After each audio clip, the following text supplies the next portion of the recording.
Digital Foundry is proudly sponsored by the Logitech G935 headset.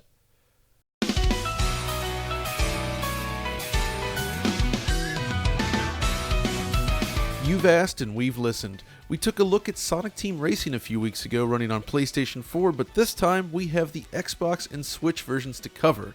There's a lot to talk about though, so let's just jump into it.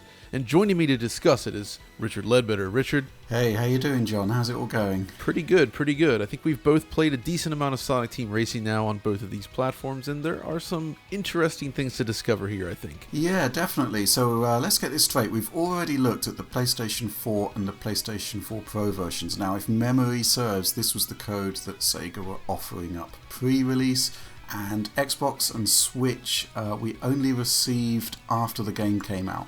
That's right.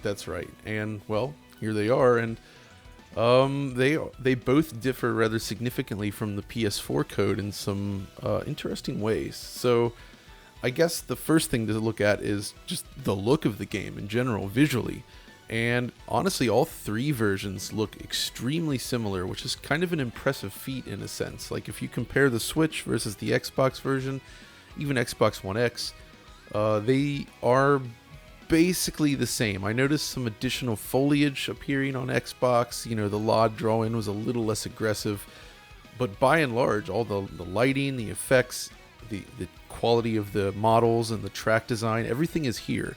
And that's it's pretty neat to see this running on the Switch. Yeah, I agree entirely, and I'm actually surprised that you couldn't actually see too much in the way of differences, because as we shall discover, well, let's just get the spoiler straight out of the way. I kind of preferred playing this game on the Switch compared to the Xbox One S, which kind of blew me away. Yeah, there is some interesting performance choices there, but we should probably talk about some of the other differences first before we jump into performance. First of all, the Fmv intro is missing on Switch, which is kind of an interesting thing. So Sega's actually addressed this. They just kind of ran out of space on the cart.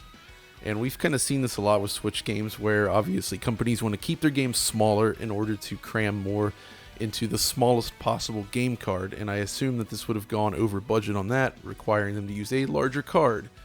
And thus, even if you're playing the download version, you don't get the intro. Not a huge deal, but it's something, right? Yeah, kind of curious. You'd think at least it would be an optional download or would be incorporated into the download version, but I don't know. These things, FMV intros, they kind of annoy me anyway, so it doesn't really bother me. Yeah, not a big deal. The one thing weird about the Switch, though, the very first time I loaded it up, it actually crashed like this. Which I didn't expect. I think it's the first time I've actually seen that happen on a Switch game, so it's the only time anything weird happened, right. I will say, but it was still surprising to see a crash message like this at first startup. Okay. So there's that, but then there's resolution, and this is kind of interesting. First of all, Xbox One X is native 4K, so it looks extremely sharp and clean. Image quality is absolutely superb. Right away, this obviously looks better than the Pro version. It looks better than all the other versions we've tested. Yeah, that's definitely the way to go. But then you get to Xbox One S, and that kind of drops things down to... So I counted various pixels, and using a 30 pixel sample count, I was getting about 26 out of 30 steps, which is like 1600 by 936-ish on the horizontal there. It's a kind of a rough estimate, but I guess the point is it's just a little bit above 900p. Right. Is what it feels like to me. It's kind of weird though, isn't it? Because it's not a 16:9 ratio. Yeah, exactly. I'm not really sure what's up with that, but I counted various samples and I kept coming up to 26:30 on that long horizontal axis. So either way, it looks basically like 900p, you could say. And it's kind of interesting that they were able to go from 900p roughly to native 4K on the X. It's a pretty significant jump. Yeah, definitely. It's like it'll be in the order of 5 times leap in pixel count there, which is pretty impressive. Yeah, absolutely. But then on the Switch in docked mode, that does seem to be just around 1600 by 900. So it's very comparable to Xbox One S then. They look very similar. when placed side by side. Yeah, I think there's a good reason for that, as we shall discover later. But it's just the fact that you were saying that that there's not much in it visually in terms of the actual visual makeup of the game. If it's that close, that really is quite impressive. Yeah, it's one of the closest I've seen yet. I mean, it really does look just about the same between the two. Xbox does have a little bit more foliage going on in some scenes, but it's the kind of thing you have to go A/B comparisons to even see the difference on. So that's very similar. But better than that is in Switch Portable. I looked at a lot of capture of this, and it really does seem to be 1280 by 720, so it's native 720. Nice. Which looks really, really good on the Switch screen. Honestly, playing this game in portable mode, it's one of the best looking Switch games I've ever seen, to be honest. It's just, it's super, super clean, super sharp. It has all the detail of its larger console brethren. And it just looks phenomenal on the Switch screen. So that is a really nice victory there. It's kind of weird, isn't it, that time and time again the Switch is kind of acquitting itself better as a portable machine, even though its GPU clock speeds are so much lower. Absolutely, that's exactly right. And just for comparison's sake, I should note that the Pro version comes in around 1512p, and the base PS4 was 1080p. So both are different from what we see on these other consoles. That's another big leap from Pro to X, isn't it? Yeah, and as we'll see in a moment, perhaps that leap should not have been so large. Okay, fair enough. Because, performance. That's kind of the main thing here. They all look about the same, but the performance is extremely different between all of them. So, I guess, the most interesting one to start with is Xbox One, specifically Xbox One X first. First impressions are good, but right away, to me, it was clear that things aren't as smooth as it should be. Even on fairly simple tracks, there was plenty of dips just below the 60 FPS line, just enough that it's kind of distracting. The way the game handles these dips isn't the best. It has sort of a juddery feel to it, which I don't have a monitor to test this on, but I suspect FreeSync would actually help a lot in this game, which is worth considering. But you and I actually played multiplayer then on S versus X to get a better idea of how the two stack up. Yeah, well, we tried to. There were some issues here, weren't there? Simply in setting up a multiplayer game without one of the parties, specifically you, getting... Actually, no, it was me. It was depending really on who was the setting up the party, but we just ended up getting thrown out of parties a lot of the time, which was really frustrating. Yeah, we were never able to use the matchmaking function to play with other people while in a party. It just kept kicking one of us out, which was super annoying. Eventually, though, we were able to play a custom game with the AI set to hard, and just to, increase the amount of CPU to drain, I guess, conceivably. I'm not sure, but, we did get into a game we were playing, and yeah, as you can see, the performance on both is not perfect, but the Xbox One S version really struggles to hit 60 FPS. Yeah, I was actually playing the S version here, and the judder was just too much. And this is kind of surprising in a way, because Sumo Digital, who created this, they know gameplay. They would know that 60 frames per second for a karting game like this is pretty much a must. So it was a bit disappointing that the response was just as poor as this. And the other thing which is kind of curious is that you were saying that the same content in single player was super smooth, and when you were playing multiplayer with me, it didn't seem to be as smooth. Is that the case? Well, I wouldn't necessarily say super smooth, but I do feel that the overall performance level was just a tad lower, just a bit. In multiplayer, I felt like there was more hitches and more skips in the frame rate, but looking at it more closely, I think it has more to do with which portion of the track you're looking at, like what's on the view screen, and versus how many cars are visible at any time. So certain situations seem to trigger more drops in frame rate. So if you're looking at a complex area of the track, tons of AI are on screen, the frame rate is a little bit worse than if you're like in first place. So that's kind of what I was feeling, I think. Getting to first place, going above the AI, it does seem to smooth things out a little bit, but, so it's a little bit variable, and that's that's kind of that's what I mean about saying the Pro version, which does not look as nice, obviously, because the resolution is a lot lower, but it runs more consistently overall. So I kind of feel like maybe Xbox One X would have been served by dropping to like 1800p, maybe something like that, or a more dynamic resolution, something to help mitigate those drops, because it's almost there. It's just not good enough, though. Yeah, I think for a lot of the time you are sort of, well, certainly on the S, it kind of bottoms out towards 40 FPS, but a lot of the time it's between 50 to 60. Now, a lot of the time in a lot of games you wouldn't really notice too much of a difference between that and a lock 60, but in a fast-moving kart game, it's like a sort of constant judder. I just didn't get on with it at all, and yeah, not quite good enough for me, I don't think. Yeah, and then I also tested 2-player split screen. I wasn't able to test 4 just due to lack of controllers and people. But I did play some 2-player races, and mainly just here on Xbox One X, just to see how it ran. And the results are not great. It does dip below 60 a lot. And in fact, it seems to be based on which part of the track, again, that you're in. There's certain areas, like on this one canyon stage here, whenever you're viewing this area, you see the frame rate can actually drop into like the mid-30s. So it really craters, and then it sort of spikes up again to 60 when you get to a more simplistic area of the track.